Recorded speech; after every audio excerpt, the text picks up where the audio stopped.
নমস্কার বন্ধুরা, অনুরাগের ছোঁয়া সিরিয়ালে তোমাদের সকলকে স্বাগতম। আমরা আগেই দেখেছি যে রূপা অলির থেকে দূরে থাকতে চেয়েছে, অর্থাৎ সোনার থেকে দূরে থাকতে চেয়েছে, তাই সে অলির সাথে বন্ধুত্ব ভেঙে ফেলেছে। ওইদিকে অলি অর্থাৎ সোনা রূপাকে কিন্তু বেস্ট ফ্রেন্ড, শুধু বেস্ট ফ্রেন্ড নয়, সে তার বোনের জায়গা দিয়েছে, সে তাকে ভালোবেসে ফেলেছে।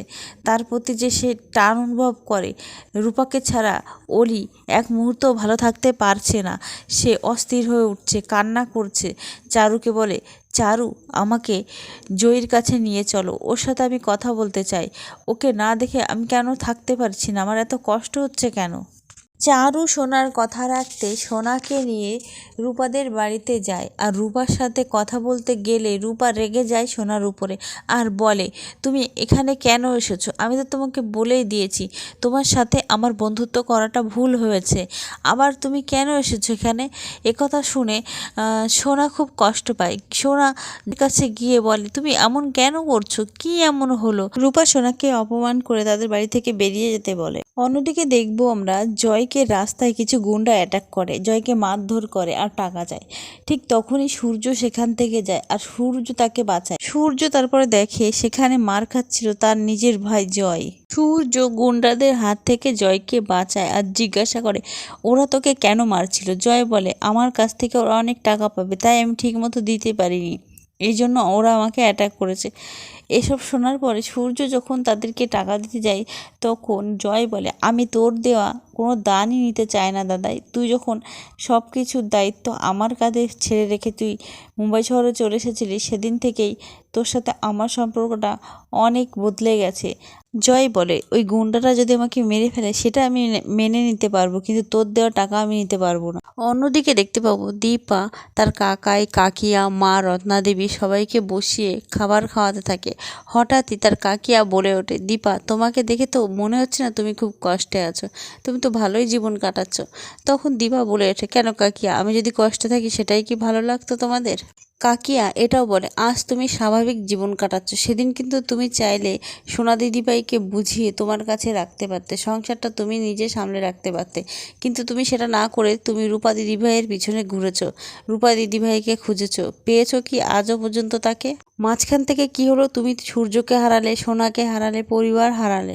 সেদিন তুমি পারতে না দীপা রূপা দিদিভাইকে ভুলে সোনা দিদিভাইকে আঁকড়ে ধরে রাখ? কাকিয়া এটাও বলে, সেদিন তুমি সব ছেড়ে ছুড়ে সেনগুপ্ত বাড়ি থেকে বেরিয়ে এসেছিলে।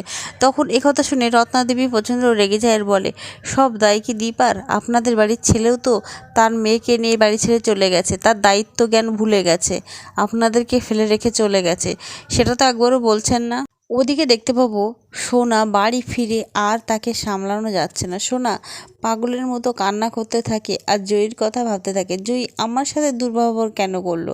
ওদিকে রূপা মনে মনে ভাবতে থাকে, হিংসুকুটি, আমি তোমাকে কিছুতেই ক্ষমা করতে পারবো না। আজ তোমার কারণেই আমার মা মারা গেছে, তোমার কারণে আমার জীবনটা এমন হয়েছে, শুধুমাত্র তোমার জন্য হিংসুকুটি আমি আজ অন্যের দয়ায় বেঁচে আছি। আমরা দেখতে পাবো পরের দিন যখন হিংসুকুটি স্কুলে যাচ্ছে, ঠিক তখনই মিশকা তার দিকে ধেয়ে আসে বন্দুক নিয়ে। সেটা দেখে হিংসুকুটি খুব ভয় পেয়ে যায়। সোনা তাকে দেখে চিনে ফেলে যে এটা তো মিশকা আন্টি। সোনা কি করবে বুঝে উঠতে পারে না। ঠিক তখনই সেখানে দীপা এসে হাজির হয়। দীপাকে দেখে মিশকা আড়ালে লুকিয়ে পড়ে। সোনা তার মায়ের সাথে বলতেই যাবে যে মিশকা আন্টিকে আমি দেখেছি, কিন্তু তার মায়ের সাথে সে যে কথা বলতেই চায় না, তার মাকে সে ঘৃণা করে, তাই কোনো কথা সে বলে না। তারপর দেখা যায় সোনা যখন বাড়ি ফিরে আসে, সোনা খুব ঘাবড়ে থাকে, ভয় পেয়ে থাকে। সোনাকে দেখে সূর্য জিজ্ঞাসা করে, কি হয়েছে সোনামা, তোমাকে এমন লাগছে কেন? তখন সোনা বলে, বাবা আমি মিশকা আন্টিকে দেখেছি। একথা শুনে তো সূর্য অবাক হয়ে যায়। সূর্য মনে মনে ভাবে, মিশকা মিশকা তো মারা গেছে, মিশকা কিভাবে এখানে ফিরে আসবে? সূর্য বলে, সোনামা তোমার হয়তো কোনো জায়গায় ভুল হচ্ছে, মিশকা আন্টি কী করে আসবে, মিশকা আন্টি তো মারা গেছে। তখন সোনা বলে, না বাবা, আমি মিশকা আন্টিকেই দেখেছি, সেই চোখ। তো বন্ধুরা, মিশকা আবার নতুন করে কার ক্ষতি করতে চলেছে, কাকে মারতে চলেছে মিশকা, সেটা জানতে হলে অবশ্যই চ্যানেলটি সাবস্ক্রাইব করে পাশে থাকবেন।